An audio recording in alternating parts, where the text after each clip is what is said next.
Olá, queridos ouvintes, bem-vindos a mais um Bionote, o 6º episódio dessa primeira temporada de 12. Chegamos na metade. Meu nome é Lucas, eu sou o host desse podcast. E hoje, entrando no clima do mês do namorado, no mês do amor, no mês da paixão, nós convidamos o Arthur Correia, que é um especialista em bioquímica, para falar um pouco do que acontece no nosso corpo quando estamos apaixonados. A conversa foi super interessante, bem produtiva. A gente passou por vários contextos sobre hormônios, sobre o processo da paixão e do amor. Eu acho que vocês vão gostar bastante de cada segundo que nós vamos falar nesse podcast. E só pra, antes de começar, eu queria mencionar aqui um pouco sobre a Log Nature, que é a nossa patrocinadora, que é especialista em vendas de equipamento para a área biológica e ambiental. Na Log você tem excelência no atendimento, você tem excelência na pós-venda, você tem excelência em todos os produtos. A Log é excelente em tudo, pessoal. Só ir lá, www.lognature.com.br. Pra quem não conhece, acessa, que é só produto de qualidade. E pode preparar, que vem novidades boas aí no segundo semestre. Então acompanha a Log lá nas suas redes sociais. Log_Nature no Instagram e Log Materiais no Facebook.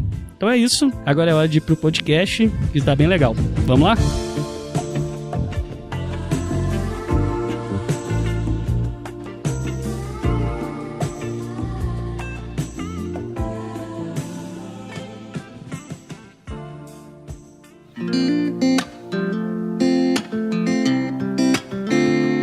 Então, pessoal, nós estamos aqui hoje com a Juliana Cleissorge, fundadora da Log, minha co-host. E aí, Ju, tudo bem? E aí, pessoal, tudo bem? Hoje também estamos aqui com o Felipe, que é o novo integrante e co-host do Bionote. Tudo bem, pessoal? E também com a presença ilustre aqui do Arthur Correia, biólogo formado pela UFMG, mestre em engenharia de materiais pela UFOP. E aí, Arthur, tudo bem? Excelente, muito bem. Bem-vindo ao Bionote. E nós vamos falar um pouco hoje sobre a bioquímica do amor nesse mês de junho, que é o mês do amor, né? Da paixão. Dos dias... Tem o dia dos namorados, né? E a gente vai entender um pouquinho, o Arthur vai contar aqui, ajudar a gente a entender o que acontece com o nosso corpo quando nós nos apaixonamos, né? Essa é a temática. Mas, Arthur, antes eu queria te perguntar um pouco sobre a sua história. Como que foi, como você chegou até aqui? Como que eu cheguei até aqui? Eu comecei pondo coisas na boca, bichos na boca, no ensino médio, no ensino fundamental, né? Pondo rato, barata. Como é que é o negócio? Até eu entender que eu gostava de biologia, né? O que isso queria dizer, né? Aham, você quis experimentar, né? Entendi. E eu estudava no colégio militar, e lá tem uma área verde muito grande e tal. E eu matava a aula, agora eu posso falar, eu não estudo mais lá. Eu matava a aula pra ficar imerso nas áreas verdes da escola, assim. Então era época de cigarra, tentar pegar cigarra. Todas essas maldades que criança faz, né? Uhum.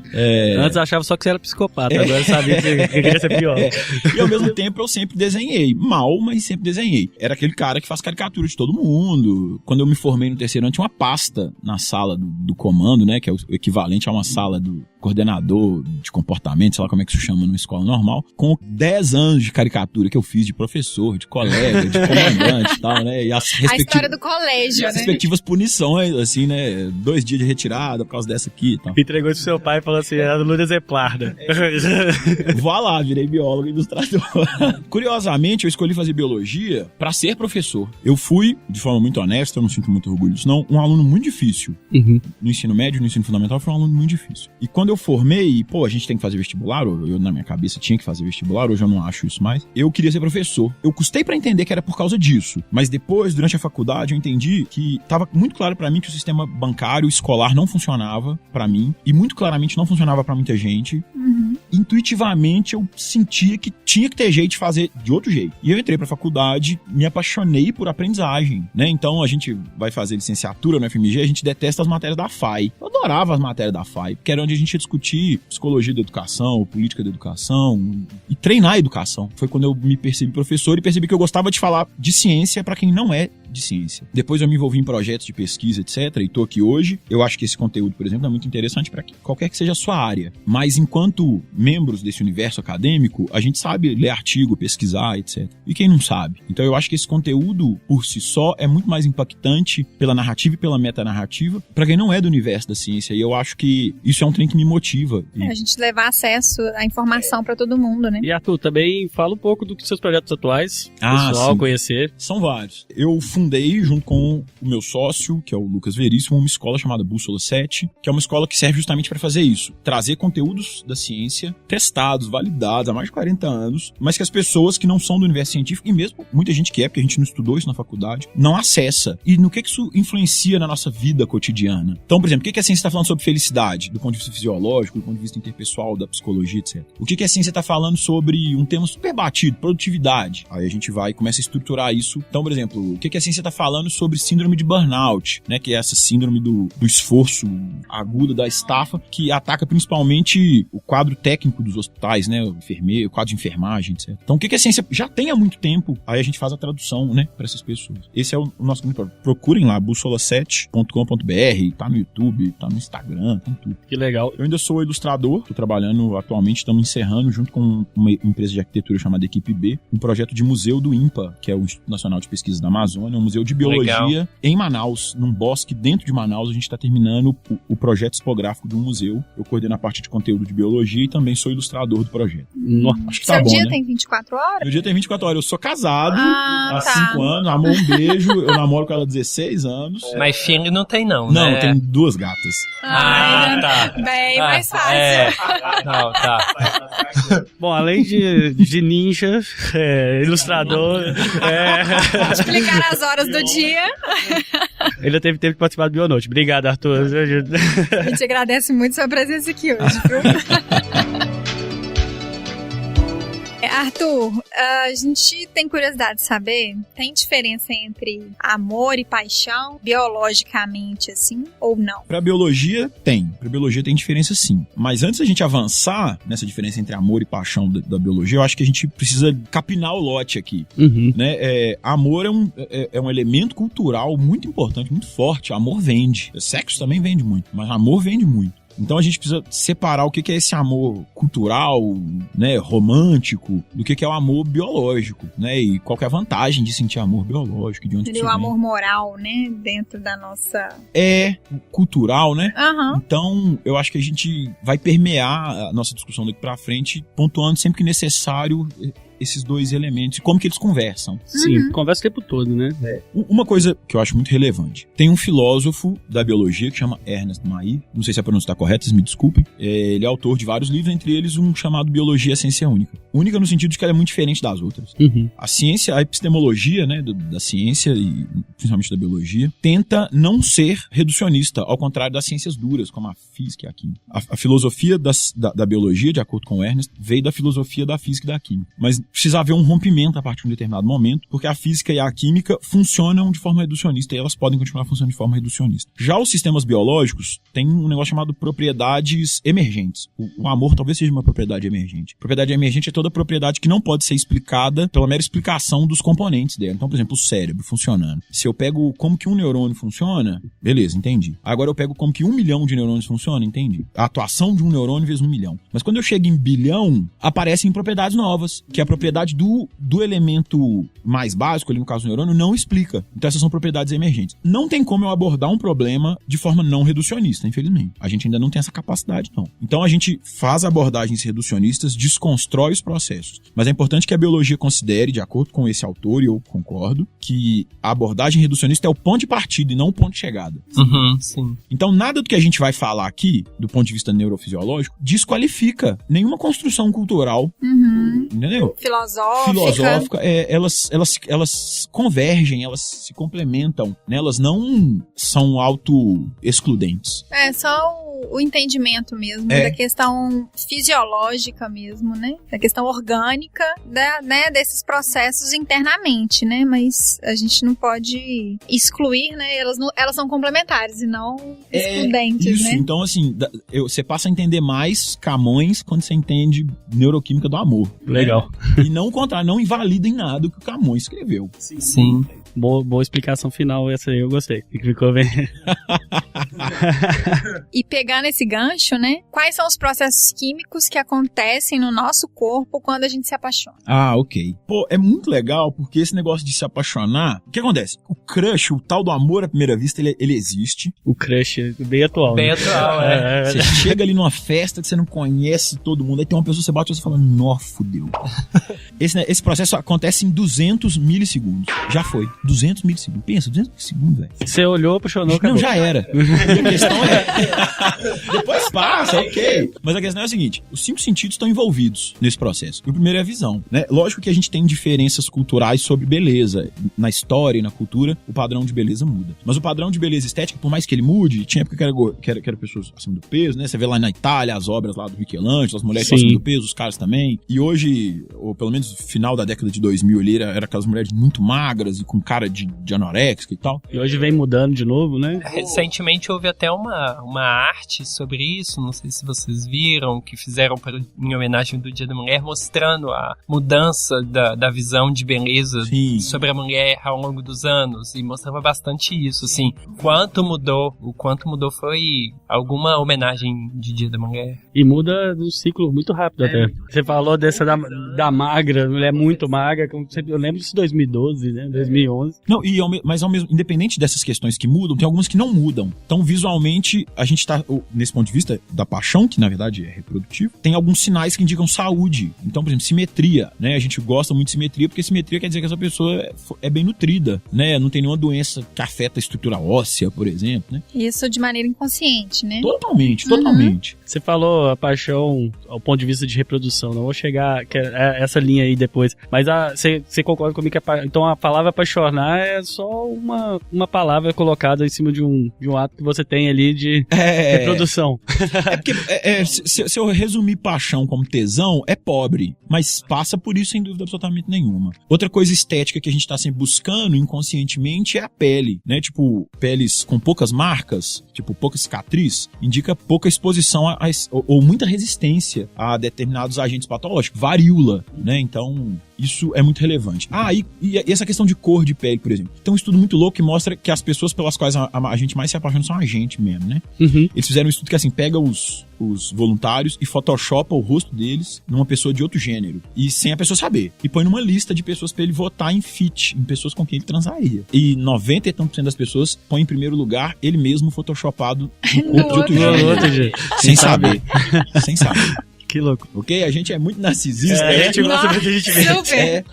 Muito louco isso. Que loucura. Então, a visão serve pra isso, né? Tipo, de cara, fit ou não fit, assim, né? Óbvio que tem uma série de flexibilidades aí. E considerando, assim, você falou da questão que indica questão de saúde, né? A Juliana até perguntou sobre se é inconsciente ou não, mas isso também tem muito a ver com o que é considerado saúde na época também, né? Com certeza, porque vamos colocar aí, a gente pensando nessas mudanças mais atuais. Então, assim, antes era as pessoas, o estereótipo de beleza era às vezes alguém com um pouco mais de peso corporal, e aí depois passou aquela época em que ser magro que era sinônimo de saúde, porque não poderia ser obeso. Então aí ser magro se tornou mais atrativo. Então assim, mas por uma questão de saúde também. E aí depois veio a leva de pessoas com problemas de saúde relacionada à perda de peso, tipo uma anorexia, alguma coisa. Então ser magro demais também não passou a ser atrativo, porque poderiam ser pessoas doentes também. Então não é só, eu não sei se é uma questão só inconsciente. O que você acha? Não, então, eu concordo, por exemplo, com essa questão do peso, da roupa, do corte de cabelo, da sobrancelha, da cor da maquiagem, dos adereços, sejam frutos da cultura e da época. E mesmo assim,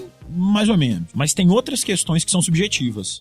Quer dizer, que são objetivas dessa natureza biológica, assim, fisiológica. Uma delas é essas duas que eu citei, né? Que é simetria. Então, independente de qual é o peso padrão naquela época, a simetria é importante. Então, numa época em que se valoriza pessoas magras, uma pessoa magra empenada não é tão bem vista, né? Ou então com um olho maior do que o outro, um olho mais baixo do que o outro, né? Porque isso indica, ou pode ser um indicativo de uma variante ou genética, por exemplo.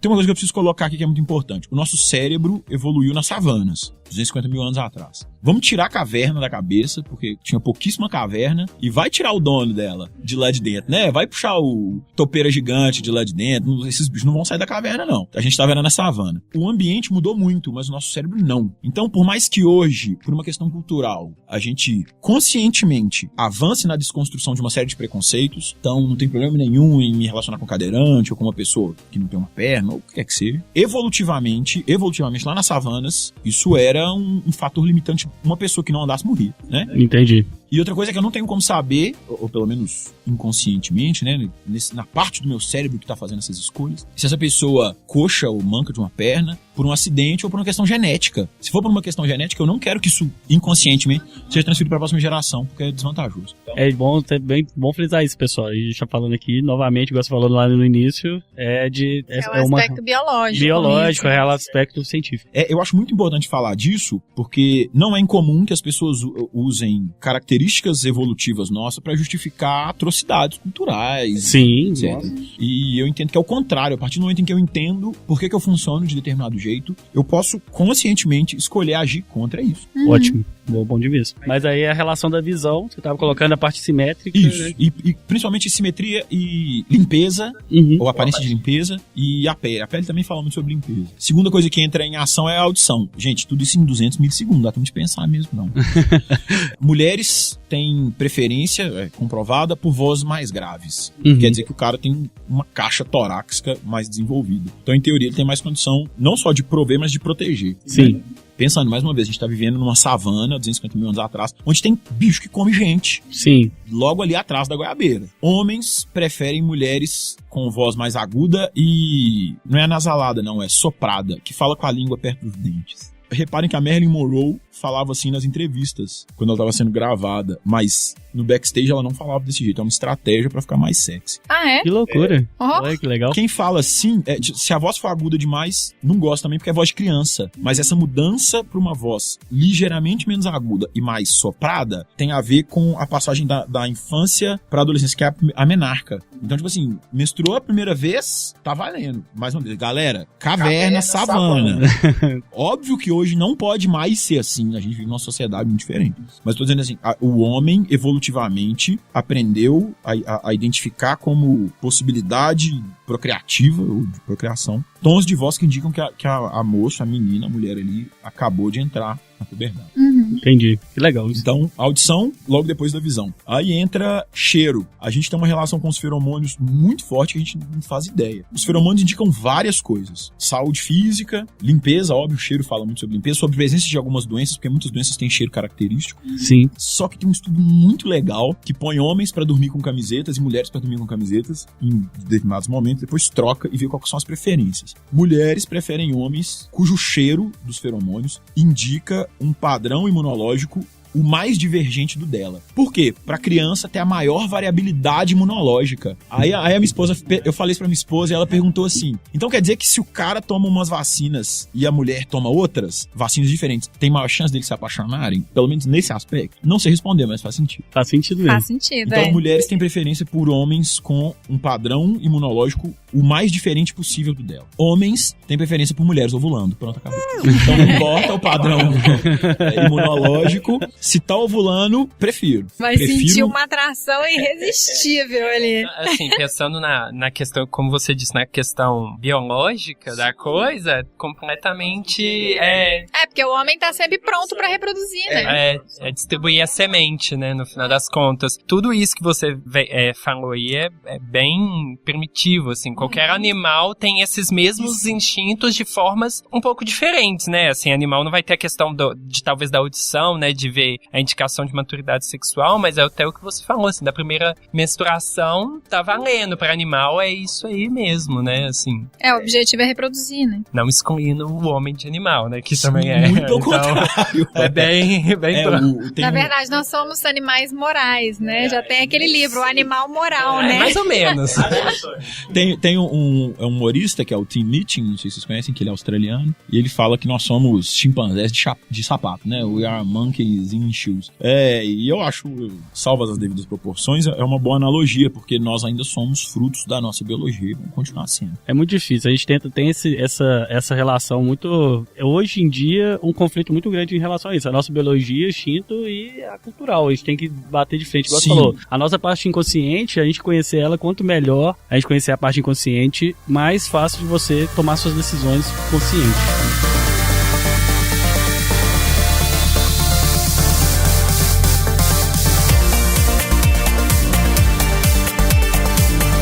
Aí, bom, passamos pelo olfato. Aí vem o tato. Então, pensa bem, você flertou, trocou olhares ali, teve reciprocidade, você chegou perto, arruma um jeito razoável de se comunicar com as pessoas sem ser cantado, que isso é nojento. Aí, beleza, conversou com a pessoa. Aí tem aquele negócio de encostar no braço, que às vezes é muito insuportável, né? A gente tem diferentes relações com o espaço, né? O toque ele é muito importante por causa da questão da temperatura da pele. A temperatura da pele é um indicativo de saúde. Até mesmo a mulher, quando tá ovulando, ela fica com a temperatura mais alta. E é perceptível isso. Então, eles fizeram um teste que é muito legal. Os voluntários não sabem que o teste já começou. Eles estão numa sala de espera, onde depois o teste vai ser em outra sala. E alguém pede pra eles segurarem uma bebida. Segura isso aqui pra mim. Em 50% dos casos é um iced coffee, uma bebida gelada. E 50% dos casos é uma bebida quente. Um café também. Não é pra eles beberem, não. É só pra eles segurarem pra uma pessoa enquanto a pessoa faz um trem. Aí a pessoa demora um pouco. Eles ficam segurando uma bebida ou muito gelada ou muito quente. Aí depois o teste de fato começa, mas na verdade já começou. Segurar a bebida era a primeira metade do teste. Eles vão pra uma sala onde todo mundo vai ouvir a mesma história, que é uma história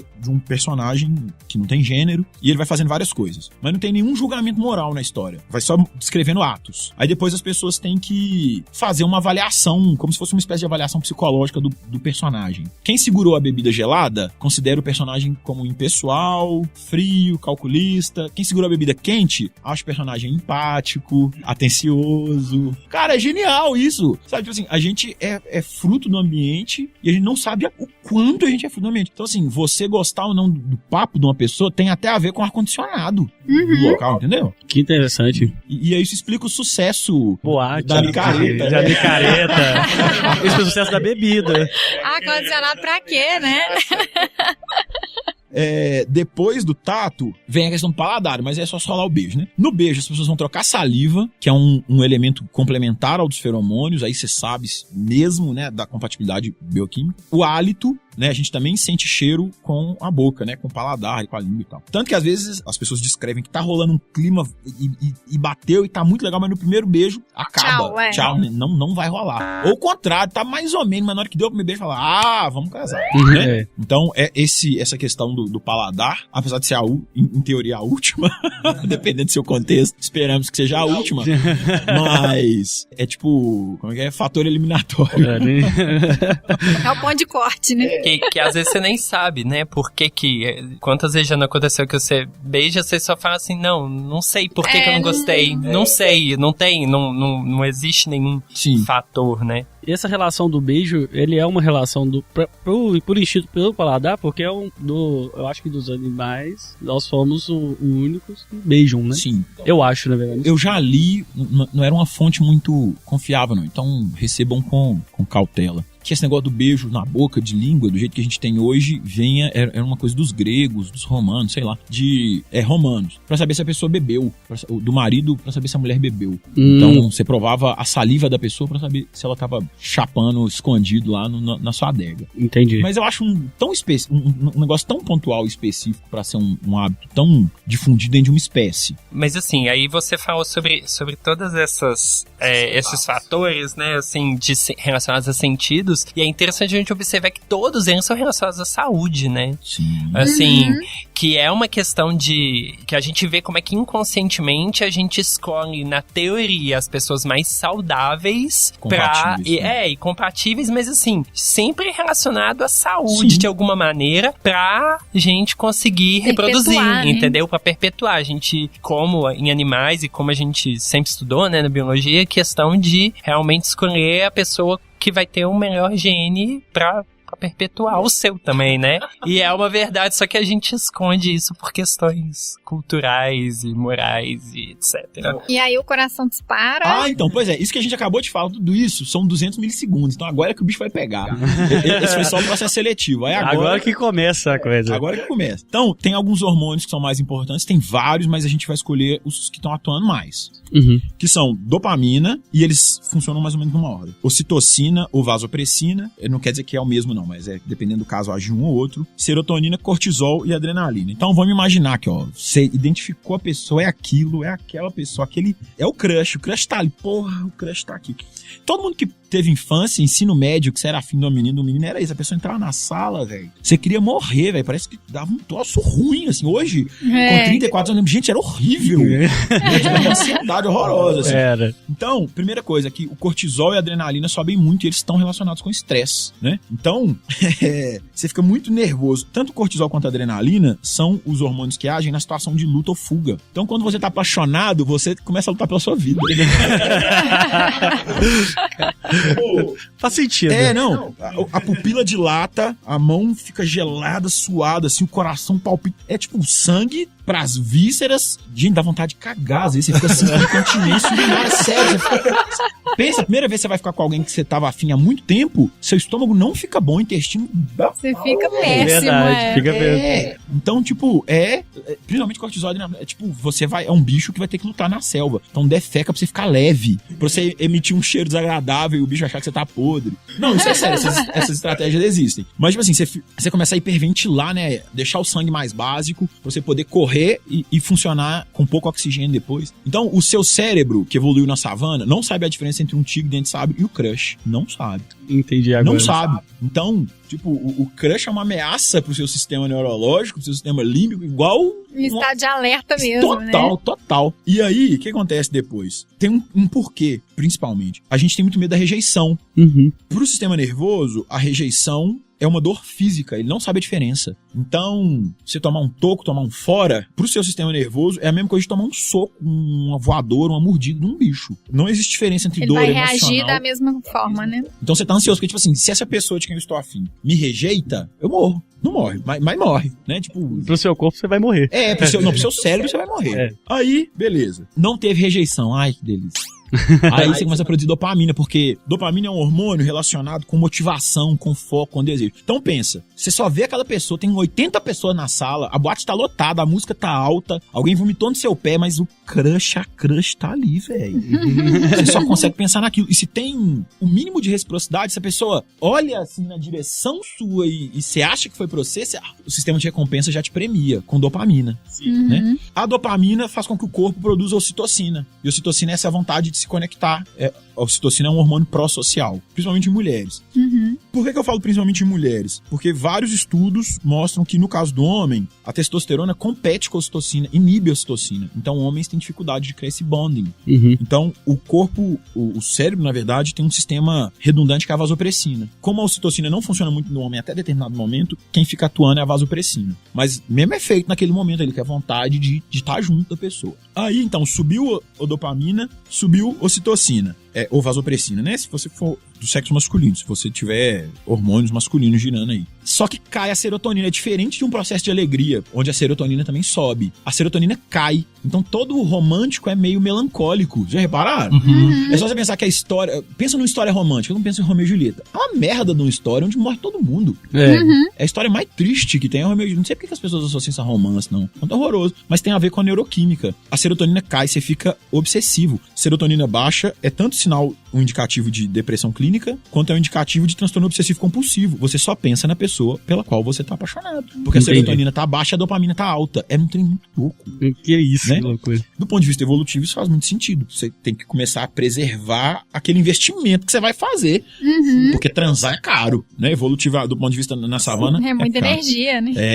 Você acabou de explicar metade da música sertaneja, mas vamos lá. Gente, tá vendo? Impressionante. A lei de Romeu e Julieta.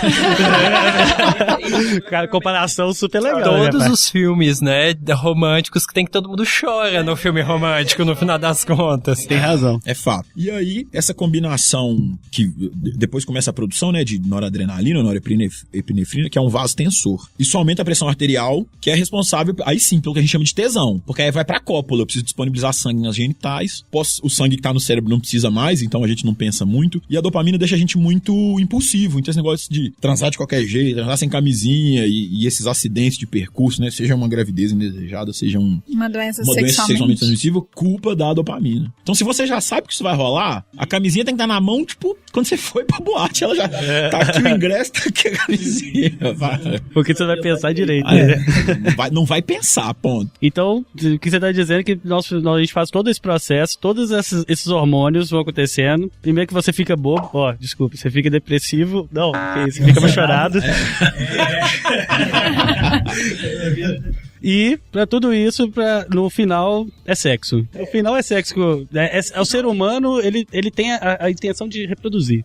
Se a gente tá falando de paixão, é aí. É até aí. Aí depois é essa coisa do amor. Entenderam a diferença? Então, tipo assim, até aí a gente tava falando de paixão. E o amor? O amor é essa coisa de querer cuidar, né? Sim. Isso vem de uma necessidade que, enquanto espécie, a gente tem de cuidar dos filhotes, né? Da questão do cuidado parental. Então, se existe uma diferença entre amor e paixão, é essa. A paixão acaba na cópula ou nas várias, e o amor é o que permanece ali depois pra garantir o cuidado do filhote, da prole. Sim. Na biologia a gente chama de cuidado parental. Sim, assim, pensando novamente, assim, em comparação do homem com outros animais, isso faz muita lógica, porque na grande maioria não é monogâmico, então é aquela coisa rápida. Todo esse processo é feito apenas, única e exclusivamente pra reproduzir. Reproduziu, copulou, acabou, fim. Mesmo dentro das populações humanas, tem um estudo falando sobre monogamia. Esse autor é um estudioso, ele é antropólogo, e ele pesquisou 220 e tantas culturas humanas, assim, tribos, etc. E só 43 são monogâmicas. Então, mesmo dentro da humanidade, a gente acha que monogamia é padrão, mas monogamia é padrão. Mas é porque a gente é ocidental, né? Perfeito, e a gente tem essa coisa da culpa judaico-cristã, etc, né? Mas é só você pensar que 4/5 das culturas humanas no planeta atualmente não são monogâmicas.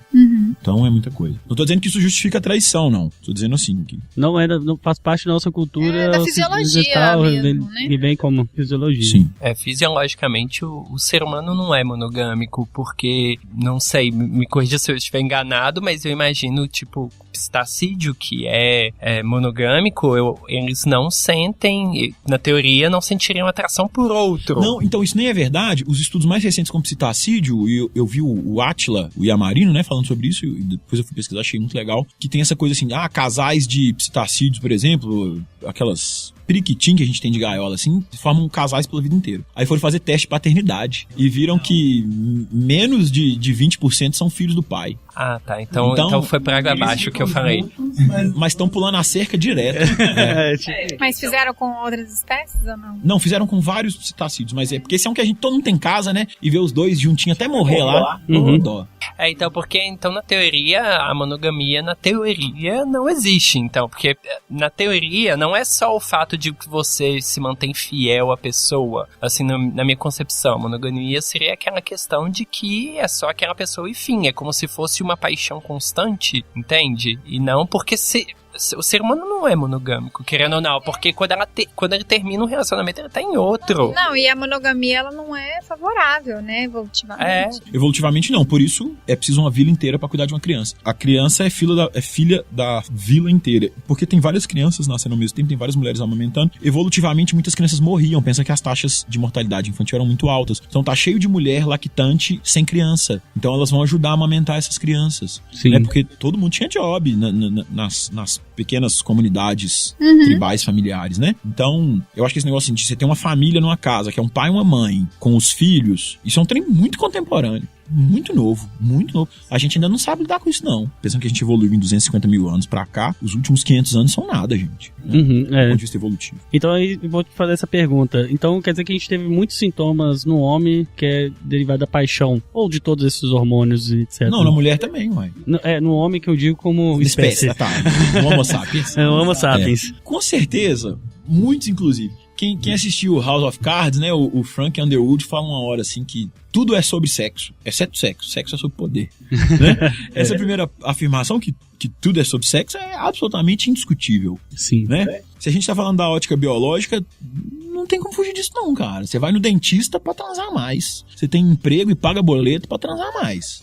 Ainda que você não transe. mas evolutivamente você foi programado para funcionar dessa forma. Isso que a gente chama de paixão seria essa espécie dessa urgência de se reproduzir, né? De transferir os genes para uma prole mais adaptada na próxima geração. O Átila fala no Nerdologia, gente, sigam o Nerdologia, é muito bom. É bom demais. E o Nerdcast também, que é o Nerdcast de ciência, cara, sensacional também.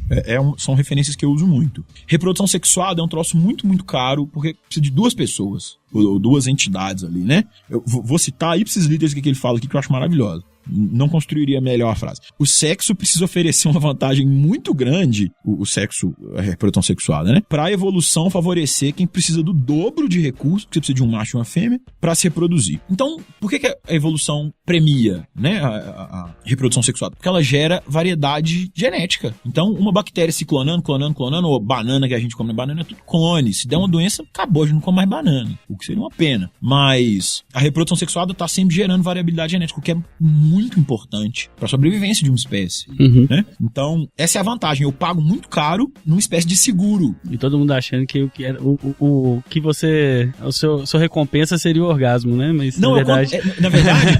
o orgasmo é tipo um efeito colateral bacana. Pensa que você é seu cérebro, ou seu gene, seu pool genético. Óbvio, não é assim que funciona não, gente, mas finge que é uma licença poética. Como que eu faço para essas pessoas transar? Porque transar custa muito caro, você fica exposto enquanto você transa. E depois tem a criança, a mulher vai carregar um parasita ali 9 meses. Sim. E pensando que nosso cérebro é muito grande, vai passar mais 1 ano depois cuidando de filhote, porque zebra cai e sai correndo, né? O humano ainda, primata na verdade, ainda vai ficar 1 ano cuidando ali, porque a cabeça é muito grande, né? O cérebro vai desenvolver muito. Então é como se fosse 1 ano de gestação fora do corpo. Como que eu vou fazer esse pessoal transar, velho? Vou ter que fazer isso, é bom, porque não tem mais nenhuma recompensa. Quer dizer, tem. Pra mim, enquanto pool genético, essa entidade poética que é o pool genético. Eu preciso de vantagens pro indivíduo. Vamos jogar o citocina, dopamina dele lá em cima e vai pirar, vai ficar doido. Vai querer fazer isso todo dia, se puder. 2, 3 vezes por dia, se der conta. Então o prazer do indivíduo seria o orgasmo, no caso. Esse é o principal mecanismo pra garantir que as pessoas vão transar. Né? Porque transar é caro, dá trabalho, e tem um monte de coisa. Se não fosse bom, a gente não ia fazer. Porque não tem benefício pra gente direto, né? A proposta é gerar uma prole que tem benefício pro pool genético, tem benefício pra espécie. Mas eu, enquanto indivíduo, então tem que ser muito bom. Tem que ser um troço espetacular. Então, pensando quando a mulher tem um orgasmo, tem até muitas discussões, né, evolutivas a respeito disso. Mas a questão é, quando a mulher tem um orgasmo, ela produz muita ocitocina. E a ocitocina é o hormônio pró-social, é o do bonding, né, da criação de laços. Então, a proposta é que ela tenha a intenção de permanecer com o parceiro, porque ela vai passar 9 meses grávida, quer dizer, uma grande parte desse tempo ela vai estar indefesa, e depois que a criança nascer, também. Pensando que o tom de voz que faz a mulher se apaixonar é o mais grosso, quer dizer, que o cara tem uma caixa toral mais forte, etc, né, tem mais massa, parece um baixo, né, a pessoa parece daqueles baixo antigo, tipo. Então, ele é o padrão. Então, em teoria, agora o pico de ocitocina, além de ser muito bom, porque vem junto com dopamina e tal, serve, tô sendo reducionista, né, mas pra que ela tenha agora a intenção de manter esse cara perto, porque vai ajudar ela no cuidado parental. E o cara, bom, enquanto o cara tá ali no processo do crush, do flerte, etc, ele tá com a testosterona muito alta, então a ocitocina tá baixa, porque a testosterona inibe a ocitocina. Ele tá com a vasopressina muito alta. Funciona mais ou menos do mesmo jeito. Porém, na hora do orgasmo, a vasopressina cai muito. Então, o cara não tem essa criação de laço. Ele tem esse negócio, ele gozou e sumiu. Isso é biológico, é cultural, mas é biológico. Não tô dizendo que isso justifica a grosseria, não, hein? Eu tô só dizendo que evolutivamente era assim que funcionava. O cara só começa a produzir ocitocina, quer dizer, ele tem vontade de criar laços quando a mulher se compromete com ele. Evolutivamente, quando que a mulher se compromete? Quando ela tá grávida. Porque ela vai parar de transar com outras pessoas. Sim. Né? Ela deixa, inclusive, de ser atrativa do ponto de vista evolutivo para outros homens, porque se o sexo evolutivamente era para se reproduzir, tem várias questões aí, né? Bonobos se transam por prazer, golfinhos transam por prazer, um monte de gente transa por prazer. Tô falando de um caso mais amplo, né, da cópula. Tô falando da cópula reprodutiva porque ela é o grande mecanismo por trás dessa paixão. Então, quando a mulher se compromete, quer dizer, ela tá grávida, ela não vai copular mais, aí o cara começa a produzir ocitocina e testosterona cai. Então tem essa coisa, depois que casou, não quer transar mais, né? Não. Por quê? Porque agora a testosterona tá baixa, a ocitocina tá alta. Sim. Normal. Né? Então é prazeroso pros dois. Só que o cara produz, a vasopressina cai e a ocitocina da mulher aumenta. Então logo após a cópula, a mulher quer estabelecer, evolutivamente, né, o laço. E o cara não. O cara só vai estabelecer o laço se ela engravidar. O que faz sentido do ponto de vista reprodutivo, porque o cara tem uma prontidão reprodutiva muito maior do que a da mulher. Então é tipo assim, eu não posso me vincular com ela se ela não estiver grávida. Óbvio, né, do ponto de vista evolutivo. Então isso explica, eu acho que a gente até já falou, né, do it takes a whole village to raise a child. Né? Você precisa de uma vila inteira para cuidar de uma criança. Porque como eu já disse, num pequeno grupo familiar de até 150 pessoas, né, uma tribo razoável aí, tem várias mulheres tendo filhos ao mesmo tempo, a taxa de mortalidade infantil é alta, essas mulheres estão perdendo os filhos, então tem muitas lactantes para cuidar de todas as crianças. Então a criança, ela pode até ser filha, do ponto de vista biológico, de um casal, mas ela é um representante do pool genético da tribo, então ela é de responsabilidade da tribo. Isso é bem legal.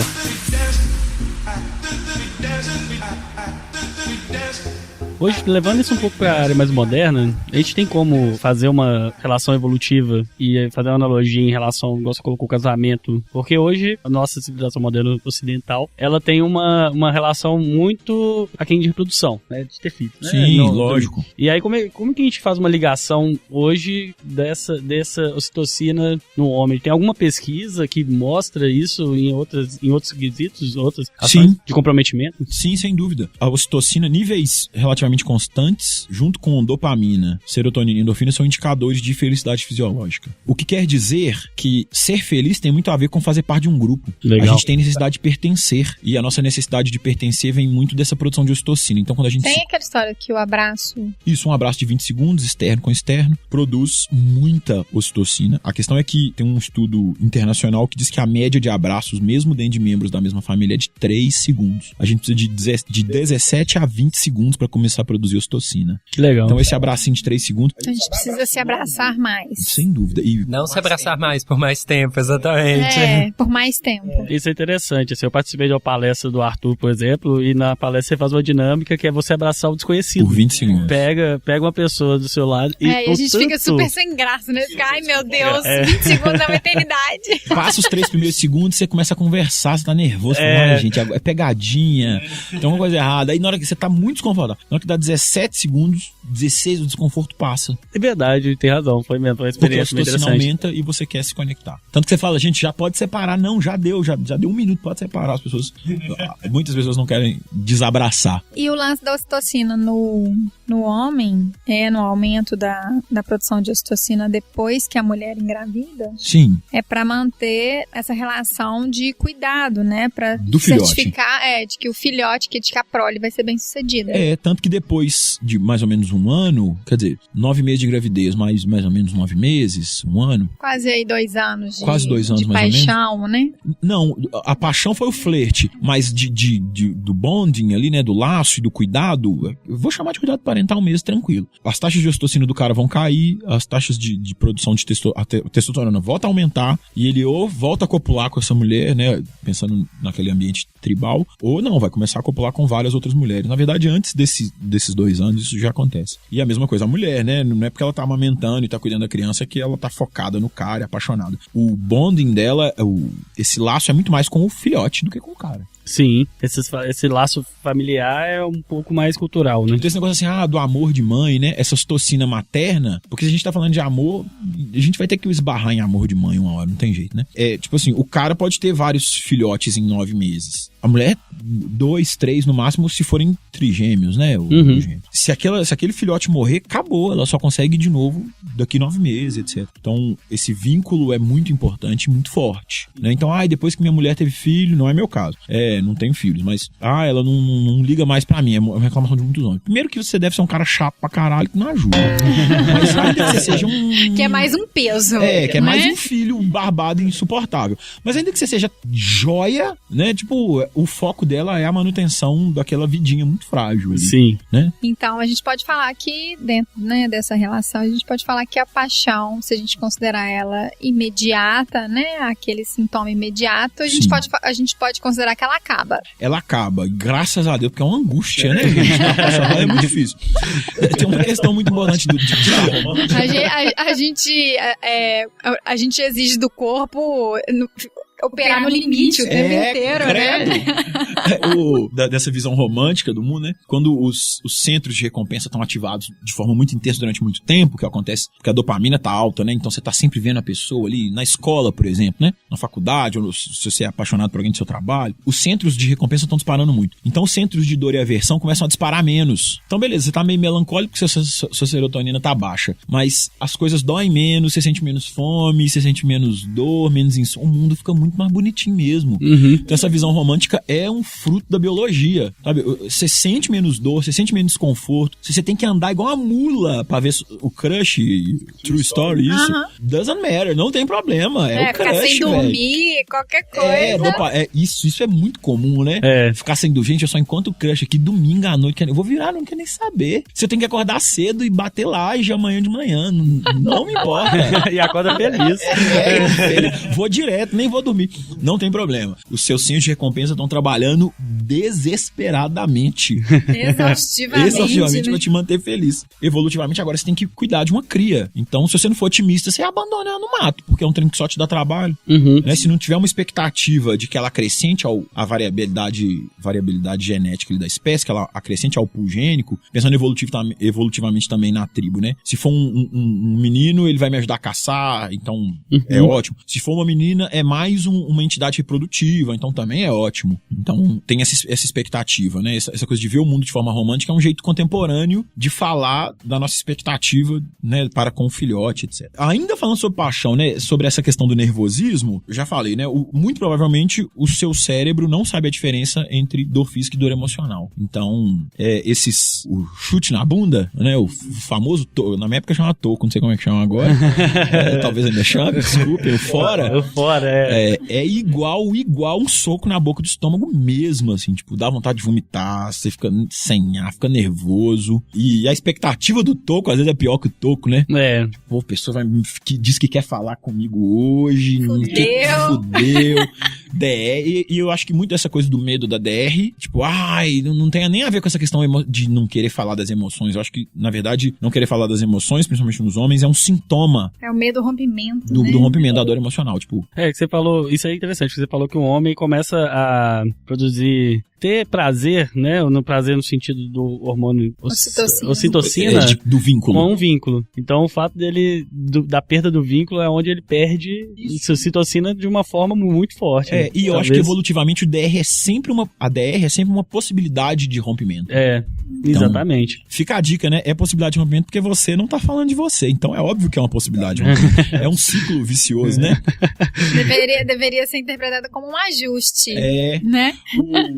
E essa coisa quando você toma um fora, você fica mais obcecado ainda com a pessoa, né? Porque dopamina continua alta, porque seu foco, agora eu quero essa pessoa de qualquer jeito, vou conquistar essa pessoa, né? Eu vou acabar com o casamento dessa pessoa, e a gente sabe que isso acontece. E eu acho que a origem é essa, a dopamina muito alta te deixa muito impulsivo e muito focado, com esse desejo.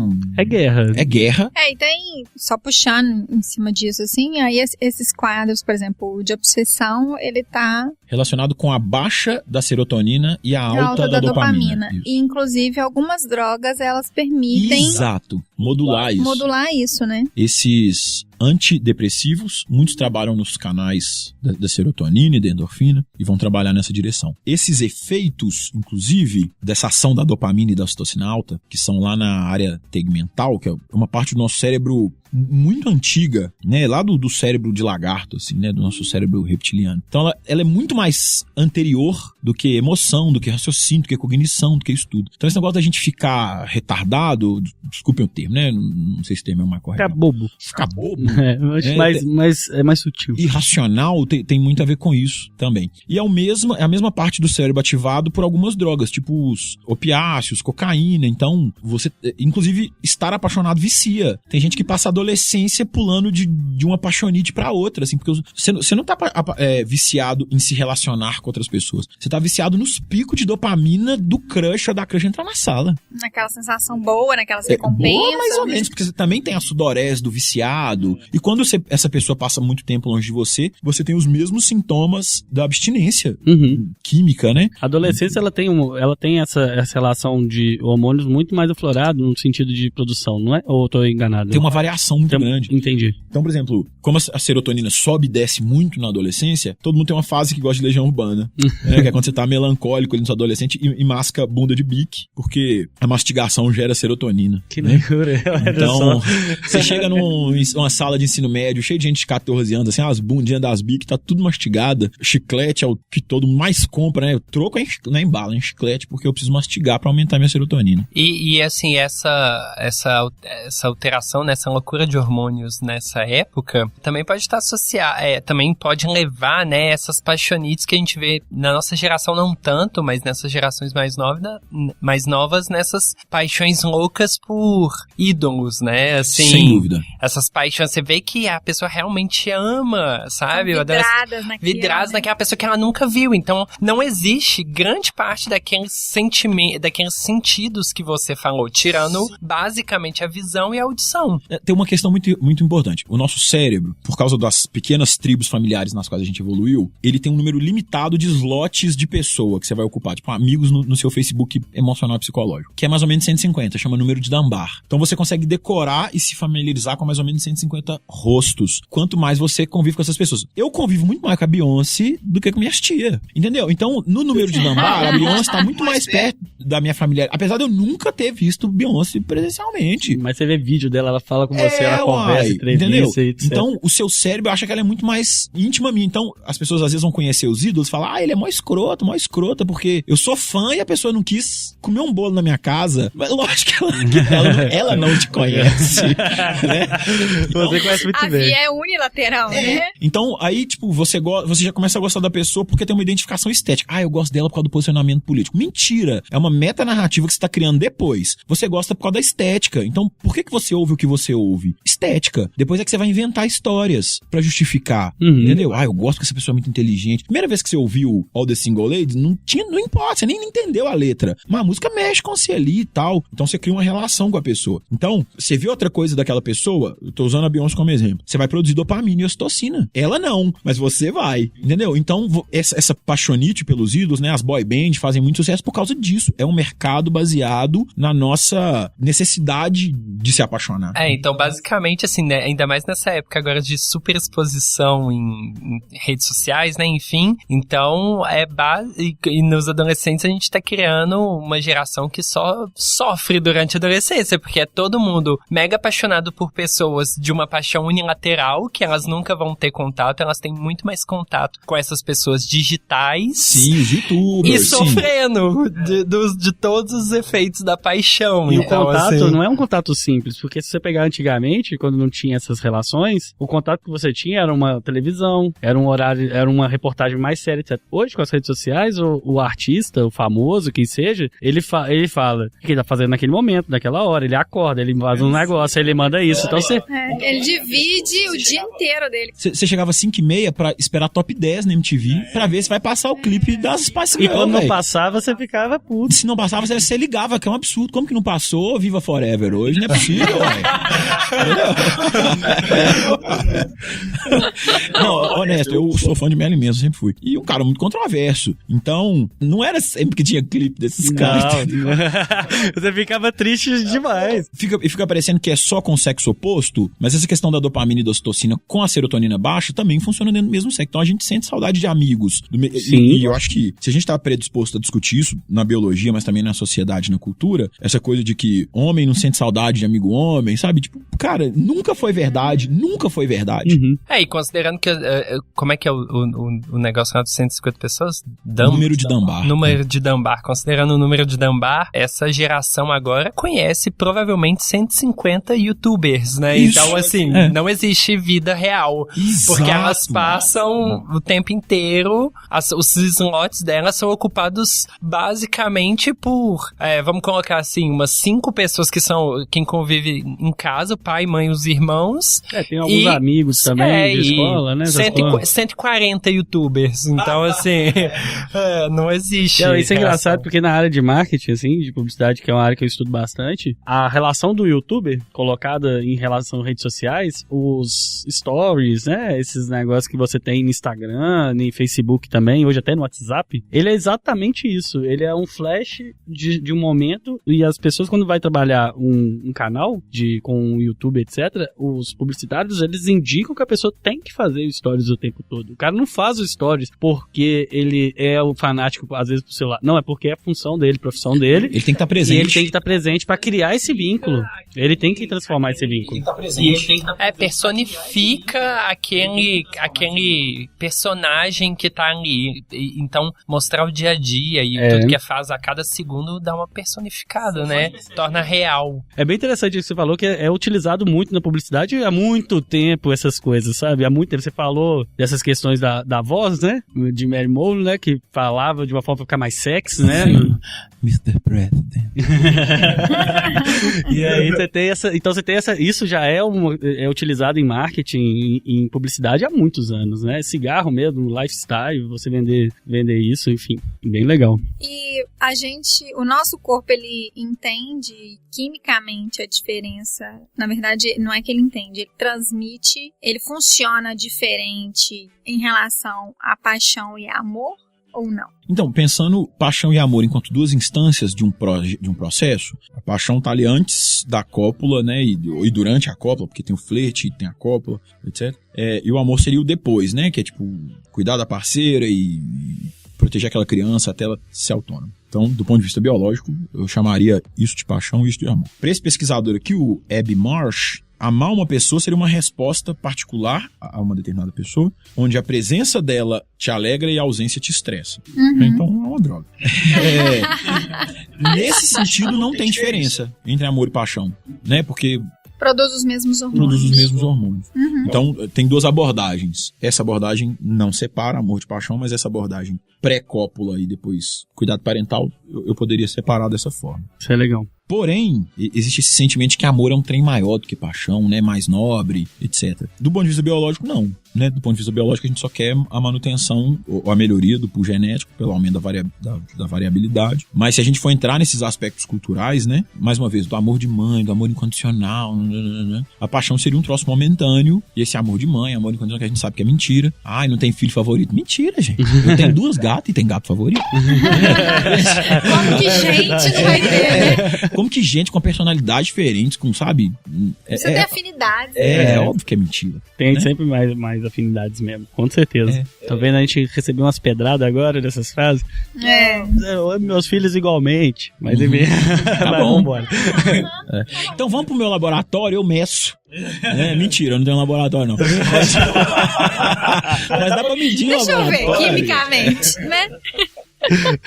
Enfim, então paixão seria cópula e amor seria cuidado parental. Essa diferença é bem interessante, né? Hoje, atualmente, eu sempre vou tentar... É porque você está fazendo um processo bem interessante, que é um processo evolutivo, pegando a essência, né? Dentro do que eu dou conta. Mas excelente. E aí, a questão maior é, hoje, numa sociedade moderna mesmo, onde as coisas meio que se complicam muito nessa situação, do formato, a gente tá falando aqui até dessa questão de rede social, tal, questão da pessoa, essa palavra amor, na visão cultural, é muito maior do que a paixão. Até é uma escala, né? É dito culturalmente, que é uma escala. Primeiro você apaixonite, né? Tem até aquela relação. Depois quando você cria vínculos, você vira amor. E, do jeito que você tá falando, na verdade, você tem vínculos, de várias vezes paixão aparece, desaparece, aparece, o amor sempre fica. Dá pra gente dizer que nesses hormônios hoje tem uma confusão em alguns momentos por causa dessa sociedade moderna, ou isso, assim, de certa forma, dentro das pesquisas, acaba acontecendo mais ou menos desse jeito, assim, ou tem uma confusão total em relação à cultura e evolução mesmo? Então, no livro Árvore do Conhecimento, Humberto Maturana, que é biólogo, fala que é impossível você entender psicologia, história e cultura sem incluir biologia. Porque nós somos animais. Então a cultura não poderia, de forma alguma, ser entendido em separado da biologia. Então eu acho que todo elemento cultural com o qual a gente esbarra hoje é fruto de algum processo biológico. Então seja, como foi colocado, a nossa admiração pelos ídolos, né? Matem seus ídolos, sejam iconoclastas, vivam felizes, eu acho que é muito mais legal, mas a gente é viciado nisso. Então seja a nossa relação com os ídolos, seja a nossa relação com produtos, com consumo, essa questão do machismo, do feminismo, as nossas escolhas políticas, eu acho que tudo é fruto da biologia, né? Concordando com Humberto Maturana. De forma bem resumida, bem sintética, eu acho que eu vou até ser um pouco raso, esse amor que a gente coloca maior, moral, etc., seria uma hipérbole cultural de um fenômeno biológico. Entende? Uhum. Então, tipo assim, esse amor onde você se mata pela pessoa amada, ele é biológico. Você, serotonina lá embaixo, você se mata mesmo. Nem precisa estar apaixonado. Uhum. Né? Já o que a gente chama coloquialmente de paixão seria um marketing mais trabalhado para tesão. Sim. Okay? Mas tem outros tipos de paixão, né? Tipo, essa paixão relacionada à motivação. Eu acordo de manhã. Não é verdade, mas finge, eu acordo de manhã, vou correr. E essa vida eu tenho paixão. Eu sou crossfiteiro. Gente, não sou. Vocês vão ver na foto. Mas finge que eu sou. A gente também chama isso de paixão. Porque é dopamina, né? Tem a ver com foco, com motivação, com desejo de você ser tipo uma máquina. A dopamina é que faz a gente esse rolo compressor, realizador de tarefas. Né? Então, onde eu quero chegar com isso? Eu acho que existe confusão porque a gente se observa pouco. Legal. A gente se conhece pouco, né? Uhum. Então, assim, quando você começa a exercitar mindfulness, por exemplo, esse exercício de meditação, de atenção plena, você começa a ver o que tá rolando com o seu corpo, você começa a ver o que tá rolando com a sua cabeça.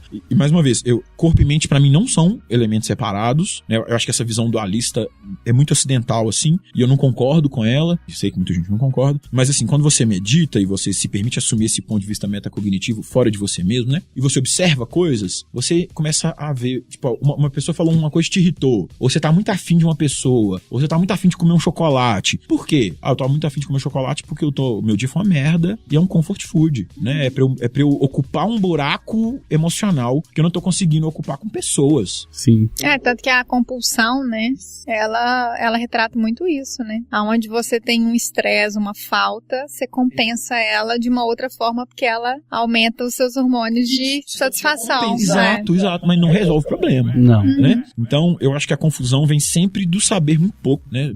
No caso, sobre a gente. Então, a gente acaba repetindo um monte de coisa que a gente ouve falar na mídia, no jornal, mas encaixa mais ou menos com o que a gente sente. Sim. Eu tenho que me observar, sabe? Tipo, eu acho que isso é padrão, assim. Então... E tem um pouco dessa relação que você tá falando, até de você fazer parte de uma tribo, de fazer parte de uma junção, assim, que tem também essa relação que traz também um pouco de retorno de hormônio, né? Que é assim, você tá ali, você tá com uma intenção, você reproduz algumas falas, algumas coisas que vêm de você que você nem sente tão bem com aquilo. Mas é porque você precisa pertencer.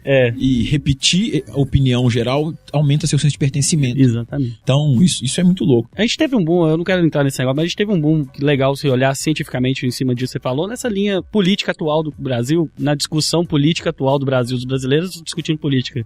Não se posicionar é feio. E aí a pessoa tinha que se posicionar e às vezes ela nem entende e se posiciona de um lado que ela se assume. Porque ela tem que pertencer a algum dos lados. E aí e muitas vezes, até interessante, muitas vezes quando ela vai reeducando e olhando e pesquisando e convendo, ela vai trocando essas opiniões, ela vai até mudando um pouco de tribo, teoricamente. Felizmente. Felizmente. Mas isso é bem interessante. Sim. Então algumas questões que eu acho muito importante a gente discutir à luz disso tudo, beleza, eu entendi que enquanto máquina a gente tá funcionando desse jeito. E isso reverbera num monte de coisa da nossa sociedade. Por exemplo, na cultura do estupro. A gente poderia usar homens, por exemplo, usar a própria tendência biológica pra justificar a cultura do estupro, mas eu acho que é o contrário. A partir do momento em que eu entendo como é que a máquina funciona, em vez de ser reducionista e fatalista, então eu só posso agir desse jeito, é o contrário. Se eu já entendo que eu tenho essa tendência e eu vivo numa sociedade onde eu acho horroroso continuar funcionando dessa forma, eu preciso me vigiar mais. Claro. Eu preciso filtrar mais o que é que eu consumo, quais são as minhas opiniões. E eu não tô dizendo isso porque eu tô resolvido, não. É difícil. Eu estou predisposto a fazê-lo. É difícil. Você vai mudando. Assim, eu mesmo, como homem, falo que tem muitas das coisas que foi tomando consciência por agora e você vai mudando a sua consciência, você vai mudando seus atos, né, nesse sentido de tomar consciência. E discutir amor, né, nesse caso, do ponto de vista, a partir do ponto de vista neuroquímico e depois para onde a gente quiser ir. É muito importante também porque ele ajuda a desmistificar um monte de coisa, né? Tipo assim, o amor romântico, por exemplo, a gente entendeu que tem bases neurológicas, né? Os centros de dor e de aversão estão disparando menos, os centros de recompensa estão disparando muito. De fato, você tem uma visão mais otimista, etc. Mais ingênua do mundo. E isso é usado contra a gente, né? O tempo inteiro. Então, seja o jingle, seja o showmício, não tem mais comício, né? Hoje tem showmício. Outra coisa é que o amor romântico implica submissão, principalmente da mulher, né? E de jeito nenhum. Sabe, vínculo e submissão não são sinônimos. Culturalmente, principalmente no Ocidente, né, na cultura judaico-cristã na qual a gente está inserido, criou-se essa ideia de que o vínculo se dá pela submissão da mulher e tal. E que isso é o romantismo, né? A Julieta morrendo lá e tal. Tudo bem, o Romeu morre também, mas é um otário. Mas tipo... Tô brincando, é verdade. Mas isso nunca foi verdade. Uhum.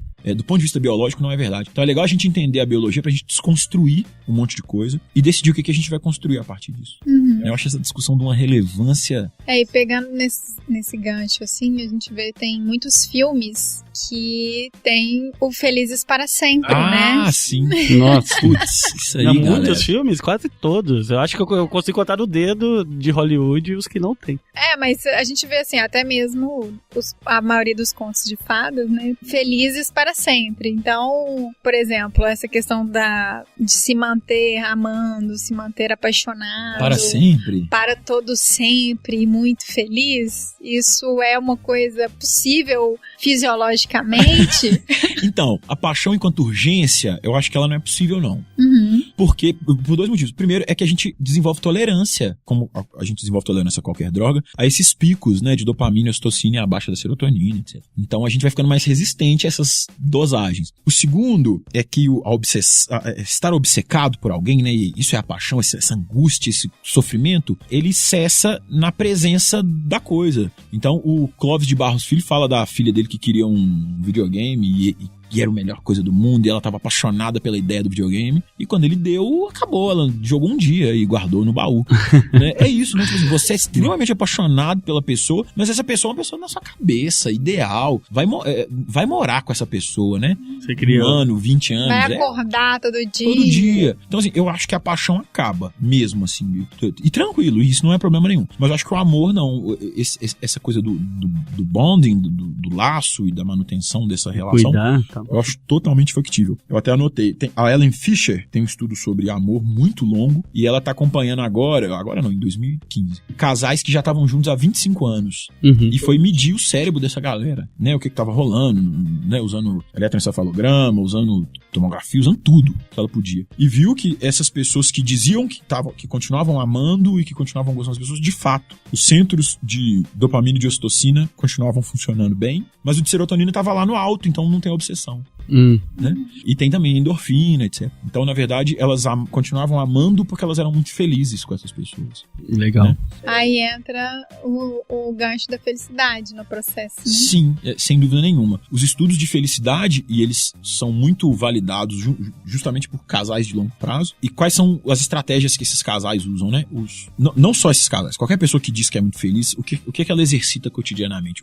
Um é gratidão, né? Gratidão, tipo, sem moralismo absolutamente nenhum, assim. Exercitar a gratidão é um exercício de intuitivamente e muito inconscientemente pesar a sua vida, fazer uma espécie de visualização criativa da sua vida com e sem aquela pessoa.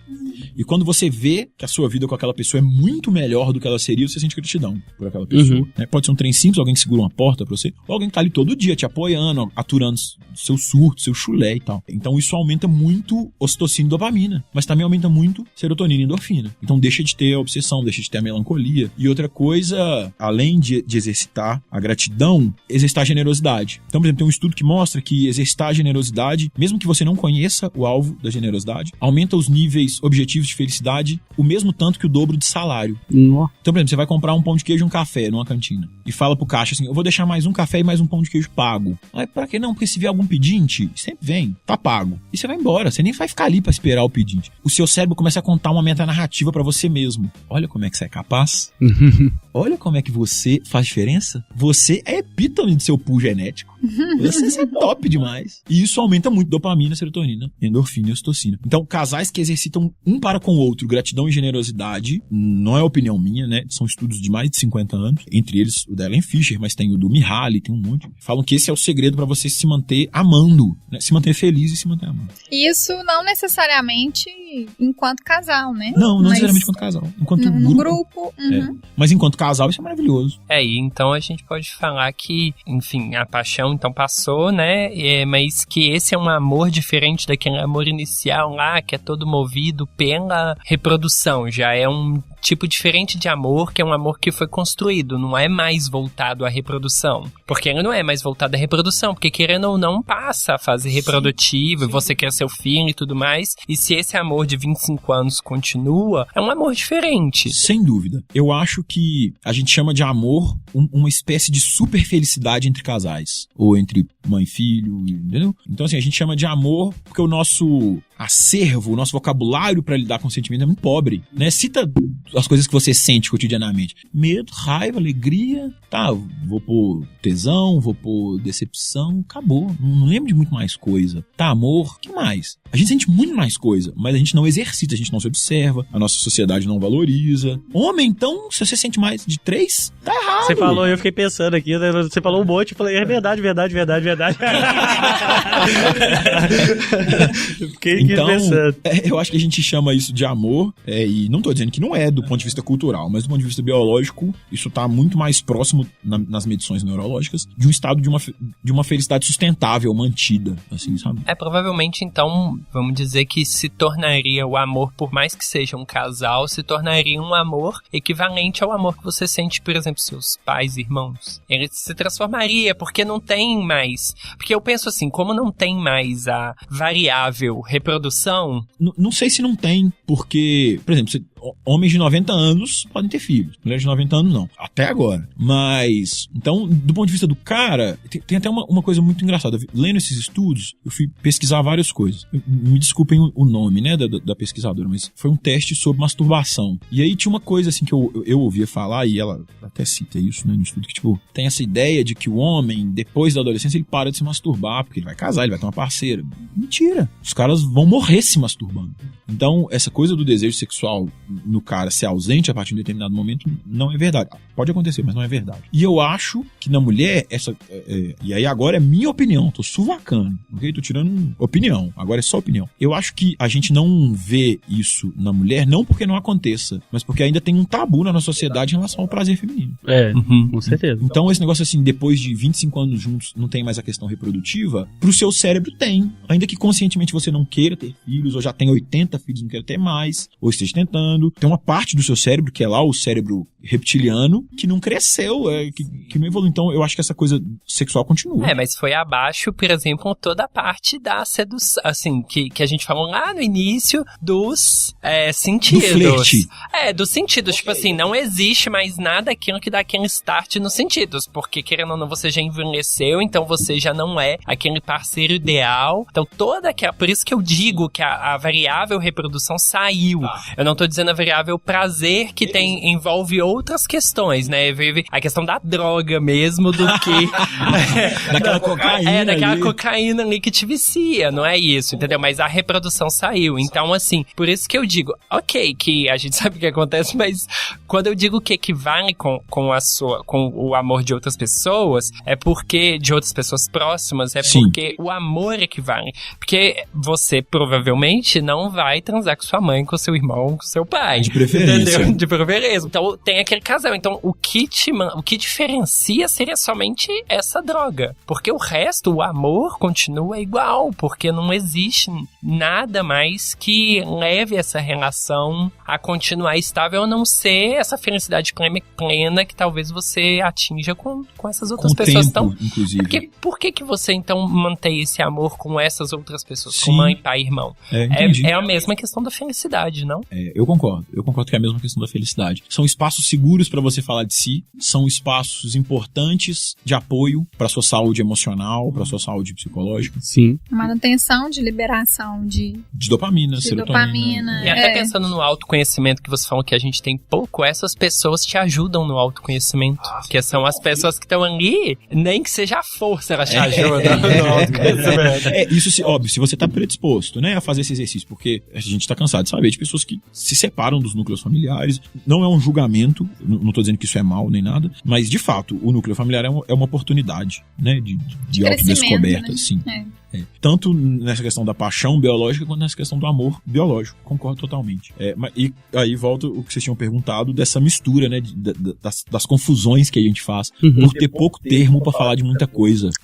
Isso é bem interessante. Tem muito poucas palavras pra muita. A paixão e o amor, ela tinha que ser no mínimo umas 20 palavras ali dentro de cada uma. Ela tinha que ter uma evolução, né, de sentimentos e a gente só tem 2. Tinha que ser fragmentado em vários outros subtermos. Tópicos em paixão, introdução à paixão. É igual quando a gente está estudando bioquímica, né? Que a gente tem inúmeras denominações para todo o caminho, né? Ou todo então o processo. Ciclos, né? Esse ciclo aqui da paixão é o tipo o ciclo de Krebs da paixão, né? Depois tem tal.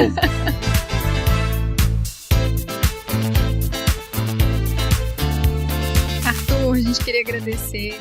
Foi ótimo, o bate-papo foi super rico, né? Eu acho que ficou um gancho aí pra gente fazer vários outros temas que são interessantes dentro disso que a gente abordou hoje. Um deles eu acho que é a felicidade. Sim. Que é uma coisa que todo mundo anda buscando ultimamente, né? Vorazmente, como se ela acontecesse da noite pro dia, como se ela dependesse de coisas muito específicas para acontecer. Externas, principalmente. Exatamente. Então eu acho que fica aí uma curiosidade pra gente ter um próximo episódio para poder falar sobre isso. Foi um enorme prazer mesmo. Gente, que bom. Meu também. Minha dopamina, ocitocina, serotonina e endorfina estão lá no alto. Tá todo mundo. Arthur, também queria te pedir pra você falar um pouco aí dos seus contatos aí também, pro pessoal que quiser te procurar, porque além dos seus projetos que você falou no início, tem vários outros projetos acontecendo aí junto. Alguns... Sim. Meu Instagram é @arth.correa, sem acento, né? Só isso, você já me acha lá. Eu posto um pouco de tudo, assim, dos trabalhos que eu tô fazendo. Enfim, não sou a pessoa mais interessante pra seguir, não, mas lá no meu você acha um monte de gente interessante pra seguir. Tem o Instagram da escola, né? Essa escola de felicidade e criatividade, que é a Bússola 7, que é @Bússola7. Legal. Não vou pro WhatsApp, é muito pessoal, mas se quiser mandar e-mail, meu e-mail é igual ao meu Instagram, né? arth.correa@gmail.com. E tem o site da escola, que é bússola7.com.br. Bom demais, eu vou colocar tudo no post também, pessoal, vocês terem referência, inclusive as referências dos autores, dos pesquisadores, de tudo que a gente foi falando aqui durante o podcast, vai deixar tudo lá no blog, né? Lá, o bionote.com.br. Se você estiver escutando aí pelo WhatsApp ou pelo iTunes ou por outra rede de RSS aí. E queria agradecer também a Juliana, minha co-host. Obrigado mais uma vez. Eu que agradeço, é sempre um prazer. Queria agradecer agora o Felipe. Agora você vai vir todos, né? Vou vir todos, agora foi ótimo. Felipe, nós mais um parceiro aí no Bionote nosso. E queria agradecer você também, ouvinte, que veio até aqui. Ouvindo essa conversa, foi muito produtiva. O Arthur, que vai voltar com certeza. A gente vai encaixar. Obrigado. E também queria falar pra vocês, que são os ouvintes, que vocês podem estar em contato também com a gente direto, mandando uma mensagem, perguntas. A gente encaminha pro Arthur se for uma coisa bem específica. Se não for, a gente tenta responder. É o contato@bionote.com.br. Ou lá no site também tem um formulário de contato. Também você pode entrar em contato com a gente lá. E também falar um pouco da Log Nature, que é a nossa patrocinadora. Ela é uma empresa especializada na venda de materiais para a área de pesquisa biológica e ambiental. Aí vocês podem conhecer lá, pessoal. A Log tem uma excelência em todos os tipos de produtos. A gente tem sempre uma delicadeza para escolher os melhores produtos para vocês. E excelência no atendimento, no pós-venda. Sempre tem suporte, área de curso, área de conteúdo. Nesse segundo semestre agora vai vir grandes novidades. Eu espero que vocês vão acompanhando lá nas redes sociais. E a gente encontra agora no próximo mês. Até mais!